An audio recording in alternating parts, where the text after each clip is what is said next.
በእርግጠኝነት ይህን ቪዲዮ ከተመለከታችሁ ስለ አርቲፊሻል ኢንተለጀንስ እና የአርቲፊሻል ኢንተለጀንስ ጥቅምና ጉዳት ለይታችሁ ታውቃላችሁ። ይህ ማለት በአርቲፊሻል ኢንተለጀንስ የፈለጋችሁ ስራ ቀጥራችሁ ልትሰሩ ትችላላችሁ። ይህን ቪዲዮ ከተመለከታችሁ በቀጥታ ወደ ስራ መግባት ያስፈልጋችኋል። በዚህ ቪዲዮ በደንብ ትጠቀማላችሁ። እስከ መጨረሻ አብራችሁኝ ቆዩ። ለዚህ ቻናል አዲስ ከሆናችሁ ደግሞ ቻናላችን ሰብስክራይብ፣ ቪዲዮችን ደግሞ ላይክ ያደረጋችሁ ብዙ ሰው ጋር እንድታይልኝ አልኩ። ይመቻችሁ። እሺ አሁን በቀጥታ ስለ አርቲፊሻል ማንነት ልንገራችሁ። አርቲፊሻል ኢንተለጀንስ ምንድን ነው? እሺ አርቲፊሻል ኢንተለጀንስ ማሽኖች እንደ ሰው እንዲያስቡና እንዲማሩ የማድረግ ቴክኒክ ነው። በኤአይ አማካኝነት እንደ ድምፅ ንባብ፣ ምስሎችን መለየትና ውስብስብ ችግሮችን መፍታት ይቻላል። እንዲሁም የጸባይ ትንበያና የጽሁፍ ትርጉም ላይም ይተገበራል። በኤአይ ውስጥ ብዙ የስራ ዘርፎች አሉ። ለምሳሌ የማሽን ለርኒንግ ኢንጂነሮች፣ የዳታ ሳይንቲስቶች፣ የኮምፒውተር ቪዥን ባለሙያዎች እና የኤአይ ተመራማሪዎች። እነዚህ ስራዎች በአሁኑ ሰዓት ተፈላጊነታቸው እየጨመረና ጥሩ ክፍያም ያላቸው ናቸው። በሌላ በኩል ኤአይ መስራት የማይችላቸው ስራዎችም አሉ። ለምሳሌ ከፍተኛ ፈጠራ፣ የሰው ልጅ ግንኙነትና የጋራ መግባባት የሚጠይቁ ስራዎች በኤአይ ለመተካት አስቸጋሪ ናቸው።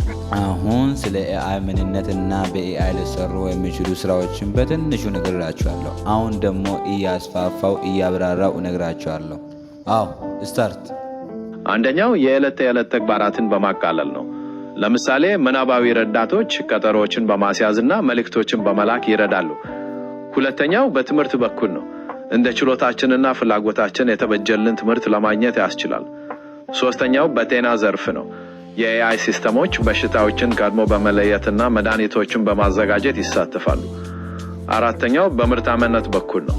በፋብሪካዎችና ድርጅቶች ስራዎችን በማፋጠንና ወጪን በመቀነስ ይጠቅማል። አምስተኛው በግል ፋይናንስ አያያዝ ነው። ወጪያችንን በመተንተንና በማስተካከል ያግዛል። ስድስተኛው በደንበኞች አገልግሎት በኩል ነው። ቻትቦቶች ፈጣንና ሰፊ ምላሽ ለመስጠት ያስችላሉ። ሰባተኛው በፈጠራ ስራዎች በኩል ነው። አዳዲስ ሙዚቃዎችና ምስሎችን መፍጠር ይቻላል። ስምንተኛው በመገናኛ ብዙሃን ነው። ዜናዎችንና መረጃዎችን በማዘጋጀትና በማሰራጨት። ዘጠነኛው በትራንስፖርት በኩል ነው። በራስ ገዝ ተሽከርካሪዎችና ትራፊክን በማስተዳደር። አስረኛው በግብይት በኩል ነው። እንደ ፍላጎታችን የተበጁ ማስታወቂያዎችን ለማቅረብ። 11ኛው በመዝናኛ በኩል ነው። ጨዋታዎችንና ፊልሞችንን ለግል ፍላጎት በማበጀት። 12ኛው በሳይንሳዊ ምርምር ነው። ትላልቅ ዳታዎችን በመተንተንና አዳዲስ ግኝቶችን በማምጣት። 13ኛው በስፖርት በኩል ነው። እስካሁን ሰምታችሁ የሆነ ነገር ከገባችሁ ይህን ቪዲዮ ላይክ፣ ቻናልን ሰብስክራይብ አድርጉት። እሺ ላይክ ቀር ደግሞ ላይክም እንዳይቀር በዛ ዝም በል እባክህ ያደርጋሉ። እሺ አሁን በቀጥታ ስለ ኤአይ ጉዳቶች እንገባለን። ደግሞ ቪዲዮ ለቀ እንዳወጣ ጉዳትም አለው። ወይም መስማት ስላለብህ 10 የኤአይ ጉዳቶችን ልንገርህ። ዝም ብለህ ብቻ አዳምጠኝ። እንቀጥል። እሺ እንግዲህ ኤአይ ብዙ ጥቅሞች እንዳሉት ሁሉ ጉዳቶችም ሊኖሩት ይችላሉ። አንደኛው በስራ መፈናቀል በኩል ነው። አንዳንድ ስራዎች በኤአይ ሲተኩ ሰዎች ከስራቸው ሊፈናቀሉ ይችላሉ። ሁለተኛው ለደህንነት አስጋጅ ነው። ለምሳሌ በራስ ገዝ መሳሪያዎችና በሳይበር ጥቃቶች በኩል ስጋት ሊፈጥር ይችላል።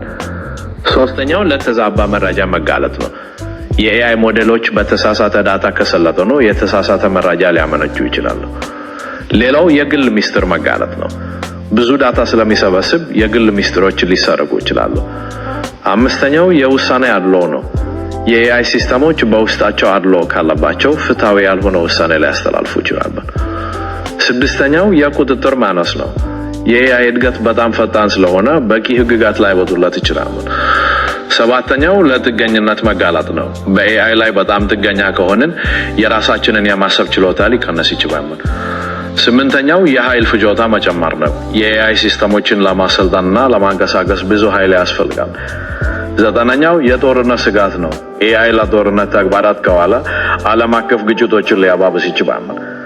10ኛው የማህበራዊ መገለል ነው።